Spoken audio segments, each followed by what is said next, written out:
Goat yoga, I think of it as play. It's a reminder how goats live, right? They aren't thinking about the future, or the past, or worrying. They're having fun, and they're in the moment. And they remind us about that. So it's an opportunity when we practice yoga with them to not take it so seriously, to have fun, and to be present. It lightens the mood. Sometimes yoga can get serious. And so I think it really helps, whether you're a newcomer to yoga or you're an experienced yogi, to experience yoga in a different way and to enjoy yourself while you're maybe learning something new or doing something you've done hundreds of times.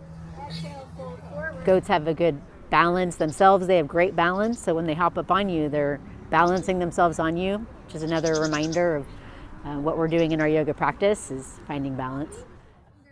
But for that reason, that their ability to play and to remind us of what's important when we're practicing, which is just to be present and have fun, I think they're a great fit.